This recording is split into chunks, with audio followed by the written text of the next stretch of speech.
सभी लोगों का बहुत बहुत धन्यवाद अदा करता हूँ, शुक्रिया अदा करता हूँ कि आज आप लोग इस कॉन्फ्रेंस में आए जिसका टॉपिक था कि situating development of Muslims in Maharashtra.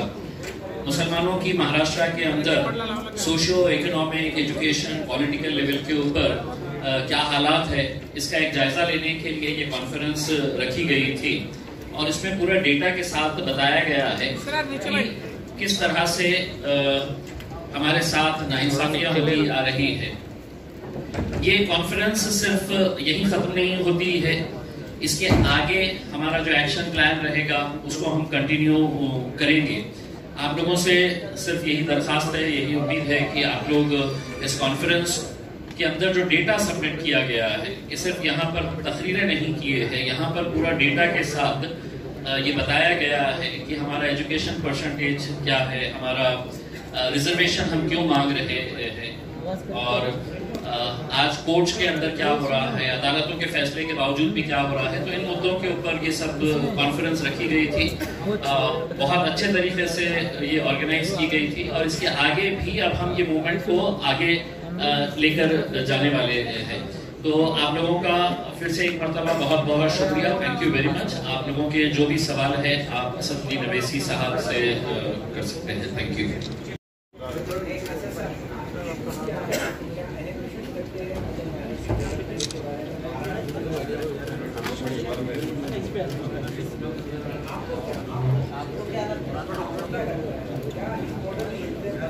नहीं, ये इम्पोर्टेंट इशू था, इसीलिए तो आपको जहमत दी गई, ये सेमिनार किया गया कि रिजर्वेशन का मसला जो है एक बहुत इम्पोर्टेंट मसला है। देखिए, कोई भी इंसान नाइंसाफी जब होती है उसे जिंदा नहीं रह सकता। नाइंसाफी खत्म होना जरूरी, हम नाइंसाफी के साथ कैसा रहेंगे। तो महाराष्ट्र के उन 50 कास्ट को जिसको मुंबई हाई कोर्ट ने अपने ऑर्डर में कहा कि एजुकेशन में इनको 4% रिजर्वेशन मिल सकता है, इसलिए कि वो सोशली, एजुकेशनली उनके बैकवर्डनेस का एक एम्पिरिकल डेटा है, तो उसको नहीं देना ये बहुत बड़ी नाइंसाफी है।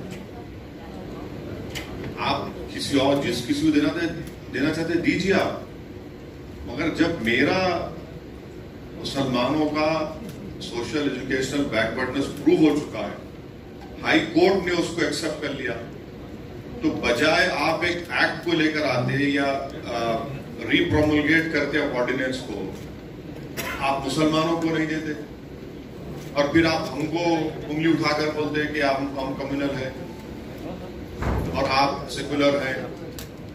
भाई, आप नाइंसाफी तो आप कर रहे हैं ना। ये नाइंसाफी का खात्मा जरूरी, नाइंसाफी खत्म होना चाहिए और महाराष्ट्र के मुसलमानों को रिजर्वेशन मिलना चाहिए। पूरे मुसलमानों को नहीं, वो जो 50 कास्ट जिसको हाई कोर्ट ने अपने ऑर्डर में कहा कि इनको मिल सकता है, इनको मिलना चाहिए, जिसको हाई कोर्ट ने अपहेल्ड किया। और ये सरकार, चाहे वो बीजेपी शिवसेना की थी, भाजपा शिवसेना की थी, या फिर अब ये 3-in-1 की जो सरकार है, ये भी तो 3-in-1 भूल गए।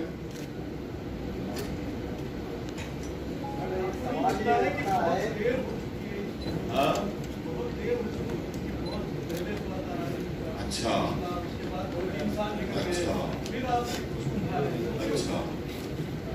तो मराठाओं को देर नहीं हुई। हाँ, अभी हम भी रोड पे निकलेंगे ना, वही चाहते हैं क्या? भाई, आप मराठा रिजर्वेशन की बात करते, आप मुस्लिम रिजर्वेशन क्यों नहीं बात करते? कौन रोक रहा है आपको मुस्लिम रिजर्वेशन देने के लिए? हाँ, सुप्रीम कोर्ट ने मराठा रिजर्वेशन को कहा कि Maratha are not socially educationally backward. High court ने कहा कि Muslim are socially educationally backward. आप क्यों नहीं देते भाई? अब तो पार्लियामेंट में एक्ट भी पास हो गया कि स्टेट गवर्नमेंट कर सकती है।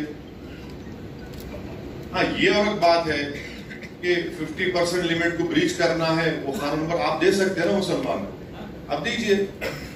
देर होने का क्या मतलब है? अगर फर्ज करिए किसी का मर्डर हो जाता है, पूरी फैमिली को खत्म कर देते आप, और केस चलता है 15 साल तक।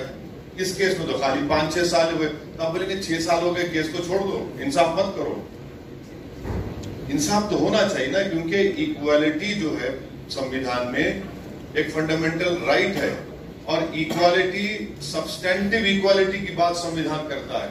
वो सब्सटेंटिव इक्वालिटी की बुनियाद पर महाराष्ट्र के मुस्लिम कम्युनिटी के उन कास्ट को रिजर्वेशन मिलना जरूरी है।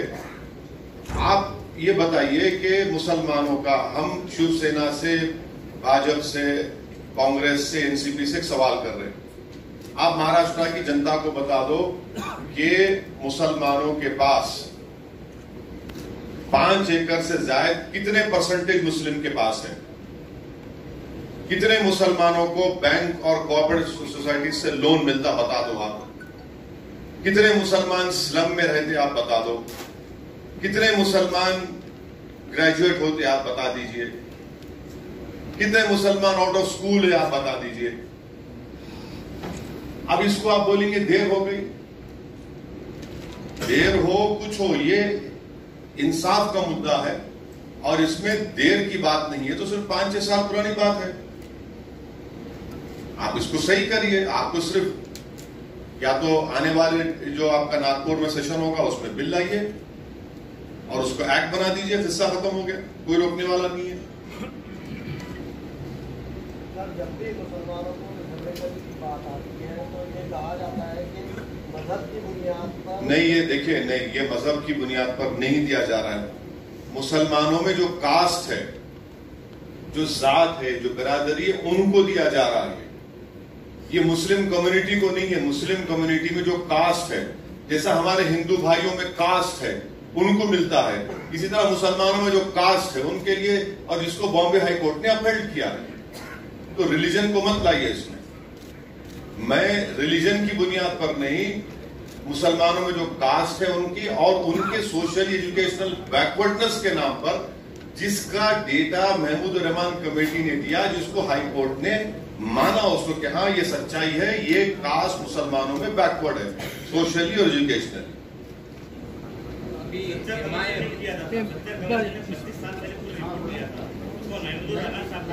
नहीं, सच्चर कमीशन नहीं था, सच्चर कमेटी थी, और सच्चर कमेटी के फाइंडिंग्स आज भी रिलेवेंट है।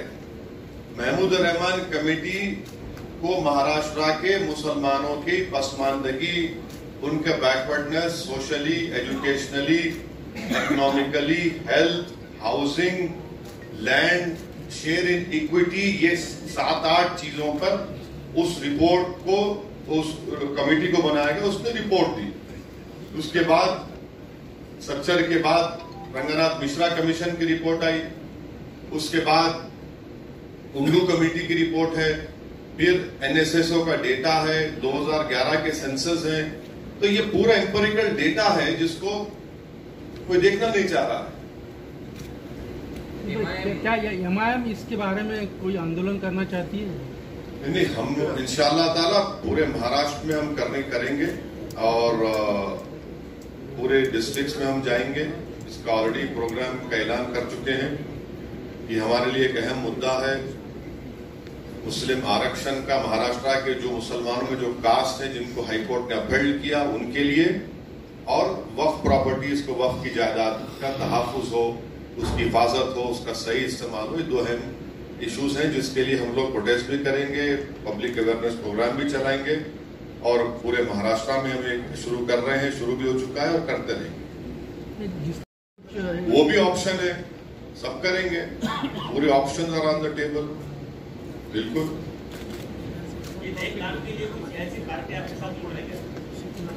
कौन जुड़ रहे हैं? हमारा तो सूरत ही नहीं, हम खुद बहुत बड़े हैं, इंशाल्लाह करेंगे। आपका साथ, आपकी दुआ रही हो। वो जो जुड़ने का काम नहीं करना है, उनको खाली एक ऑर्डिनेंस या एक्ट बिल लेके आने का है। हम उनको बोले एक बिल लेके आओ। नागपुर में जो असेंबली सेशन होने जा रहा है, आप एक बिल डालो मुसलमानों के लिए, बोल दो ना, आप दो महाराष्ट्र के मुस्लिम्स को दो, जिसको हाईकोर्ट ने अपहेल्ड किया है। आप पूरे ये बिल लाएंगे, वो बिल, ये बिल क्यों नहीं लेके आते आप? कौन रोक रहा आपको? लाना चाहिए। अगर नागपुर सेशन में ये बिल नहीं आता तो नागपुर सेशन में अगर ये बिल नहीं आता लड़ाई चलेगी, लड़ाई चलेगी। नागपुर जाएगा मोर्चा नहीं लड़ाई, अरे पूरे महाराष्ट्र में जाएगा, क्यों नागपुर के तक मुद्दा आप रोक दे रहे? पूरे महाराष्ट्र में जाएंगे, लड़ाई चालू रहेगी। हम अपना प्रोटेस्ट करेंगे, डेमोक्रेटिक राइट है, पीसफुल प्रोटेस्ट करेंगे, इस राइट के लिए हम लड़ेंगे। देखिए मैं हर चीज को बर्दाश्त कर सकता हूँ, नाइंसाफी के बगैर, नाइंसाफी के साथ जी नहीं सकते। ये नाइंसाफी हो रही है हम साथ। आरक्षण की लिमिट खत्म हो चुकी है। ऐसा बोले? अरे हाईकोर्ट ने कह दिया ना, हाईकोर्ट ने कहा कि मुसलमानों को दो, इनको दिया जा सकता है। हाईकोर्ट ने कहा एजुकेशन में दे सकते, एम्प्लॉयमेंट में दे सकते, क्योंकि एम्प्लॉयमेंट 50% क्रॉस कर गए थे। हाईकोर्ट ने कहा कि मुसलमानों का एजुकेशनल और सोशल बैकवर्डनेस है, मगर क्योंकि एजुकेशन में इनको दे सकते, एम्प्लॉयमेंट 50% क्रॉस करे, एम्प्लॉयमेंट नहीं दे सकते, एजुकेशन में दो ना। हाईकोर्ट ने मराठा कमेटी के बारे में ऐसा ही कहा है ना, आप पढ़े नहीं बराबर, आप पढ़े नहीं बराबर। हाई कोर्ट ने उसको रिजेक्ट किया। सुप्रीम कोर्ट ने कहा कि इनका सोशली एजुकेशनली बैकवर्ड नहीं है। हाई कोर्ट ने मुसलमानों को दिया, मराठाओं को भी दिया है। नहीं। देखिए हाई कोर्ट सुनिए मेरी बात सुनिए।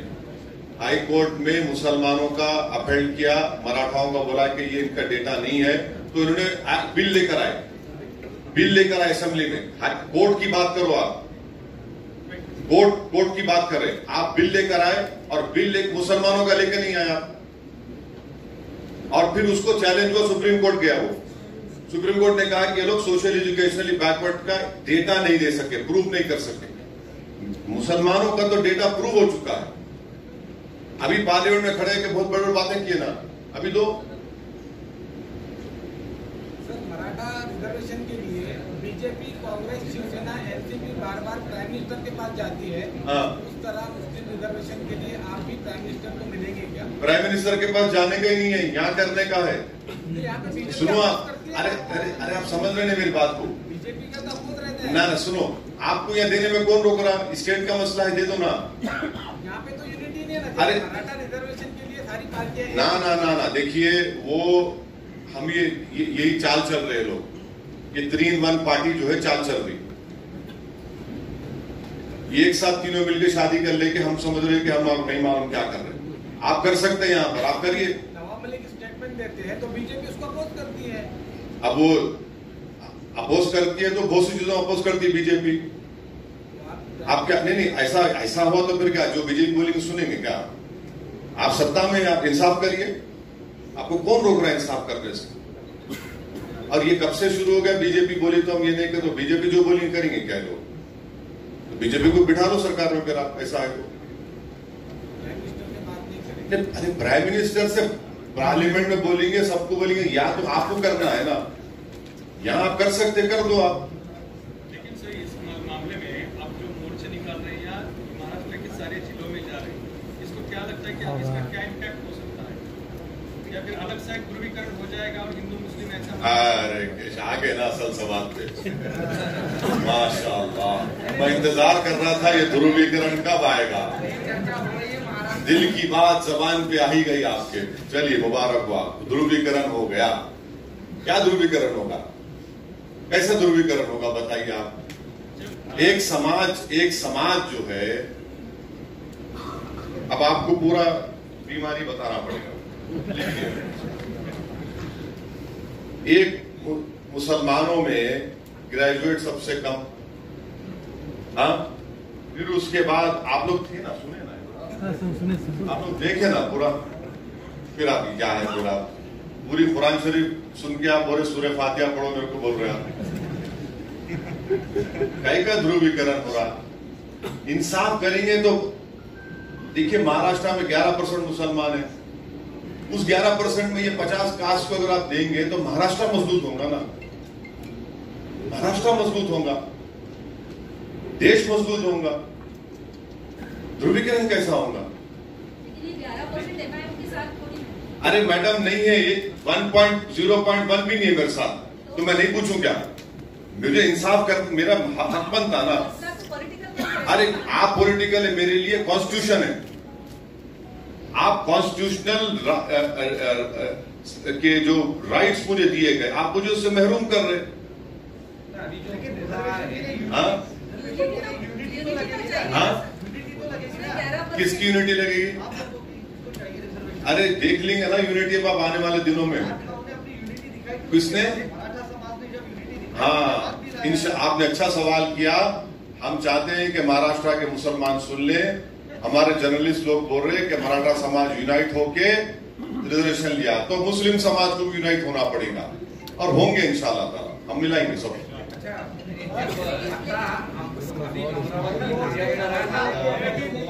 हाँ, कनेक्शन पॉलिटिकल कनेक्शन बताया जा रहा है। अरे आप लोग, जिसने नहीं पूछा है, मगर आप लोग यूनाइट हो जाओ पहले आप लोग यूनाइट हो जाओ, इसके बाद उसका कनेक्शन पॉलिटिकल कनेक्शन ऐसा बताया जा रहा है क्योंकि अभी इलेक्शन आ रहे हैं। देखिए, जहां तक वायलेंस हुआ, मैं उस वायलेंस का कंडेम करता हूं। वायलेंस नहीं होना चाहिए, बिल्कुल वायलेंस नहीं होना चाहिए। मैं अपने स्पीच में भी इसका जिक्र किया हूं, और मैं आज के प्रेस कॉन्फ्रेंस के जरिए अमन की अपील पहले भी किया हूं, आज भी कर रहा हूं। और पीस एसेंशियल है, सबके लिए पीस एसेंशियल है, और पीस बरकरार रहना चाहिए, अमन को मजबूत करना चाहिए। और ये क्यों हुआ, एक तहकीकात करनी चाहिए, क्यों इसका डिरेलिक्शन हुआ और कैसे इस तरह की हरकतें हुई, ये सब इसका जांच होनी चाहिए। अभी ऐसी चर्चा हो रही है कि इसमें direct indirect politicians, political party, तो इंक्वायरी होनी चाहिए, इंक्वायरी कराइए, मालूम हो जाएगा। आप ही की तरह रजा अकादमी को भी भाजपा की बी पार्टी कहते हैं। नहीं, भारत में ये टीम का मसला खाली हमारा है, मेरा राइट है, किसी का भी नहीं। इंटेलेक्चुअल राइट मेरा है, और आपका भी नहीं, किसी का भी नहीं, मेरा रहेगा इंशाल्लाह। अभी थोड़ा हम ए टीम हो गए, बी से तरक्की हुई है, अल्लाह के करम से ए टीम हो गए। अब वो सब अब आप रिजर्वेशन को उधर लिख जा रहे हैं, अब वो छोड़ दो उसको। अब मैं वायलेंस का कंडेम करता हूँ। नहीं, अब नहीं, वो देखिए, प्लीज उसमें मत लिख जाइए। मैं वायलेंस का कंडेम करता हूँ और करता रहूँ। जो कॉन्फ्रेंस है, जो कॉन्फ्रेंस है, और इससे 5 साल पहले भी जो बीमारी है वो डिटेक्ट हो गई है कि आरक्षण चाहिए, लेकिन अब बीमारी भी पता चल रही है और किस तरीके से जाना है वो भी पता चला है। लेकिन आपने जो कहा कि 11% इकट्ठा नहीं है, तो ये होता है कि जब आप हर चीज को मतलब पूरा उसको मुकम्मल करना है आपको, तो यूनिटी तो जरूरी है, लेकिन not only in Muslims but overall पूरा इंडिया में जितना भी सबल्टन जो है या मार्जिनलाइज पीपल है, किसी भी तबके के, उसमें लीडरशिप थ्रेट बहुत बड़ी बात है। तो ये लीडरशिप थ्रेट का मसला जो है वो कैसे सॉल्व हो, क्योंकि जब तक वो नहीं सॉल्व होता तब तक मुद्दे तो मतलब इसका हल तो नहीं निकले। नहीं, देखिए, नाइंसाफी के खात्मे के लिए जो सरकार है, जो सत्ता में है, उनकी कॉन्स्टिट्यूशनल जिम्मेदारी होती है कि वो अपने डिसीजन से इस डिस्क्रिमिनेशन का, इस इनजस्टिस का खात्मा करें। रहा सवाल लीडरशिप का, तो एक बात ये समझना चाहिए कि आज अगर डिस्क्रिमिनेटेड और वीकर सेक्शंस के पास लीडरशिप नहीं है, तो इसका हरगिज मतलब ये नहीं है कि ये लोगों में इतनी ताकत नहीं है कि वो किसी सरकार को गिरा सके वोट के जरिए। नहीं, सुनिए, लीडरशिप देखिए, राजभर जी ने आपका साथ छोड़ दिया। अरे मैडम, मैं भी और आप दुनिया का साथ छोड़ के जाएंगे ना एक दिन, उसमें क्या होने वाला है? दुनिया खत्म हो जाएगी क्या? वो सब छोड़ के जाने वाले हैं, ये सियासत है। कोई आता है, कोई छोड़ता है, हमको क्या करना है? हम अपनी जगह पे, अगर मैं अपनी जगह पे फर्म हूं, अपने उसूल पर, अपने प्रिंसिपल्स पर, अपने मंजिल पर मेरी तवज्जो है, तो यकीनन मुझे अपनी मंजिल मिलेगी। अब कोई छोड़ के जाता है, कोई आता है, तो उनसे पूछना चाहिए क्यों छोड़ के भाग गए, तो उसमें मैं क्या कर सकता हूं? मगर आपका जो बुनियादी सवाल है, यस, 11% मुसलमानों को आपने बहुत अच्छा मैसेज दिया। मैं आपका शुक्रिया अदा करता हूं कि जिस तरह मराठा समाज एक होकर अपनी लड़ाई लड़ा और भाजपा को, कांग्रेस को, एनसीपी को, शिवसेना को उन्होंने घुटने टिका दिए उनके। मगर मैं मराठा समाज को भी बोल रहा हूं, वो इतने खामोश क्यों है भी? देखो हम तो लड़ रहे हैं, मराठा समाज बहुत खामोश बैठा है आजकल। क्या वो बातों में आ गए क्या शिवसेना के, एनसीपी के, कांग्रेस के, भाजपा के? चलिए मराठा समाज भी खड़ा हो जाए, हम भी साथ में खड़े होते हैं उनके, कोई बात नहीं। मगर ये सोचना पड़ेगा। और जहां तक सबाल्टर्न कास्ट का मामला, it is a very larger question, but I am be rest assured that there will be a voice, there is a voice. इस मुल्क में सबसे बड़ा अपोजिशन जनता है, और जनता में सबसे बड़ा अपोजिशन वो गरीब लोग है जो वोट का इस्तेमाल दौलतमंदों ज्यादा करते हैं, और वही सबसे बड़ा अपोजिशन है, वही निकलेंगे इंशाल्लाह। सर, मराठा पॉलिटिकल झंडा के साथ में गए नहीं, कोई पॉलिटिकल पार्टियों के साथ नहीं। मजलिस का कितना सुनेगी मुसलमान, और कितने लोग आपके साथ आएंगे? अगर मजलिस के साथ लोग होते तो शायद आपको पिछले इलेक्शन में अच्छा सा सक्सेस हो जाता है। और इसी से जुड़ा हुआ सवाल है। नहीं, अब ये सवाल जो है औरंगाबाद के एमपी को देना चाहिए। बोलिए। देखिए, हमने 27 नवंबर को एक नारा दिया था कि चलो मुंबई, और उसका मकसद यही था कि हम रिजर्वेशन, वक्फ की जमीनें और जो भी जहां पर भी इनजस्टिसेस हुई है उसको हाईलाइट करने के लिए हम ये 27 तारीख का जो ये है, आप जो एक सवाल कर रहे हैं कि आपको कितना समर्थन, हमारी जो मैडम ने भी सवाल किया है कि आपके पास तो यूनिटी नहीं है, आपके पास यही नहीं है। दिसंबर में हम मुंबई जाने वाले हैं और आपको उस दिन ये एहसास होगा कि हमारी यूनिटी कितनी है और हमारी तादाद कितनी है। सर, मेरा सवाल पूछने का मकसद ये था, मराठा एक साथ इसलिए एक साथ रहे लास्ट तक क्योंकि कोई पॉलिटिकल झंडा लेके वो साथ नहीं चले। मस्जिद आपके साथ, मस्जिद के साथ मुसलमान क्यों आए? नहीं, वो झंडा लेके नहीं चले, मगर पीछे झंडा पकड़े के लोग थे, मालूम आपको? मालूम? हाँ, पीछे कौन पकड़े थे मालूम, हमको ही मालूम। हाँ, पीछे सब थे, बिल्कुल। अब हम सामने रहेंगे, लेकिन आप सामने आओगे तो कोई मुसलमान। हाँ, वो आप फिक्र मत करो, मुल्ला जी का मामला हम देख लेंगे, छोड़ दीजिए। आपके पीछे है कोई लेकिन झंडा लेके? अल्लाह है हमारे साथ, हमारे बीजेपी साथ रहेगी। सर, हाईकोर्ट के फैसले के बावजूद गवर्नमेंट जो है तो मुसलमानों को रिजर्वेशन नहीं दे रही यहाँ पर जी। तो क्या ये आपकी तहरीक कामयाब होगी? इंशाल्लाह उम्मीद पे दुनिया कायम है, कोशिश करेंगे, मेहनत करेंगे इंशाल्लाह। हमको यकीन है कि महाराष्ट्र के जो सेकुलर जहन रखने वाले लोग हैं, जो बड़ी तादाद में हैं, वो हमारी इस बात को समझ रहे हैं, नाइंसाफी को पसंद नहीं करते। उन तमाम का हमको साथ, उनका आशीर्वाद, उनका मोहब्बत मिलेगा।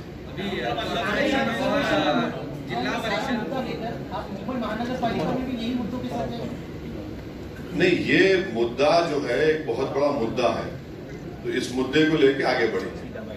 पूरे महाराष्ट्र के मुसलमानों का मुद्दा है, इसको लेकर आगे बढ़ेंगे। इसको सिर्फ पॉलिटिक्स से मत जोड़ दीजिए आप, प्लीज। लोकसभा चुनाव में आपने वंचित के साथ इकट्ठा होकर चुनाव लड़ा था, उसका फायदा बीजेपी को हुआ, ऐसा लोग कहते हैं। अभी ये मुद्दा खत्म होने के बाद ये मुस्लिम आरक्षण का मुद्दा लेकर फिर किसी और पार्टी को समर्थन के लिए तो ये कुछ हो रहा नहीं, ऐसा भी सवाल उठाया जा रहा है। अरे आप थोड़ा स्टडी कर लेना भाई, आप स्टडी नहीं करते आप। अब आप ये बोलो कि शिवसेना कांग्रेस एनसीपी से शादी क्यों कर ली? मेरी वजह से। अबे वो तो हमारे खिलाफ थे ना, अब मिल गए। असेंबली इलेक्शन में बताए ओवैसी ये वो बोले, तीनों मिल गए। अब पूरे भारत में 302 सीट बीजेपी लड़ी, उसका भी जिम्मेदार मेरे को दे दो आप। अब ऐसा हो गया तो ऐसा बहुत मुश्किल हो जाएगा ना, हर चीज के लिए आप बनेंगे नहीं। ओवैसी जिम्मेदार है, एमआईएम जिम्मेदार है, पब्लिक देख के सुन के बोलती भाई इन्हें क्या क्या जिम्मेदार है, किस चीज का जिम्मेदार है। नहीं, ऐसा तो नहीं है कि अभी एक्टिव आप जो एक्टिव हो रहे हैं, तो अभी इलेक्शन है ना कॉर्पोरेशन के और जिला परिषद के, इसके पहले आप थोड़ा एक्टिव हो गए। पिछले 2 साल में जब इलेक्शन खत्म हो गए उसके बाद में ना मुस्लिम आरक्षण का मुद्दा सामने लाए थे, ना किसी आंदोलन था, ना कोई वर्क नहीं था। ऐसा है, ऐसा एक टाइम होता बीज बोने का, एक टाइम होता फसल काटने का। समझे ना? चलिए अभी और कुछ, अभी अब अरे आप मैं चाहता हूँ आपका, मेरे को मालूम है, मेरे को भी जाना है। अरे आप ये एक आदमी 3-3 सवाल कर रहे, थोड़ा बचा के रखो आइंदा के लिए, फिर आप अहमदाबाद का तो निर्णय हुआ है कि अहमदाबाद में रास्ते के ऊपर जो मटन हो या अंडा हो बेचा नहीं जाएगा, तो इसके ऊपर आप क्या कहना चाहते हैं? अगर वहाँ सक्सेस हो गया तो देश के दूसरे इलाकों में भी लगाया जाएगा? देखिए, ये समझ में नहीं आ रहा कि वेजिटेरियन बंडी रह सकती, नॉन वेजिटेरियन नहीं रह सकती। नॉन वेजिटेरियन होटल में खा सकते, बाहर नहीं खा सकते। तो होटल में तो दौलत बन जाएगा ना। अब चाय बेचने वाला, चाय बनाने वाला तो बंडी पे गोश्त खाएगा उन्हें, अंडे बेचने वाले। और एक बात समझिए कि मेजॉरिटी उसमें नॉन मुस्लिम्स हैं, जिनको आप एम्प्लॉयमेंट से महरूम कर दिए। इतनी गरीबी है, इतनी परेशानी है। और अहम बात यह है कि गोडसे का स्टैचू लगता है, और आपको बंडी की फिक्र है, गोश्त की बंडी की। गोडसे का स्टैचू लगता है, उसके ऊपर कुछ नहीं बोलेंगे। तो आप ये तो एंटी पोर स्टेप है। ये आप तो गरीबों को उनका पेट काट दे रहे हैं। आप ये बोल रहे हैं कि हाँ, जिसके पैसा है गाड़ी में जा, होटल में बैठ के खा, जो बंडी पे गरीब है नहीं खा सकता। तो गलत है बिल्कुल ये। सर, आपने 2 दिन पहले यूपी में एक स्पीच दिया था कि अमित शाह जलील को ये कहता है कि वो गलती से चुन के आए हैं, जब तक उसको नींद नहीं है। दोनों भाया है एक दूसरे। Thank you.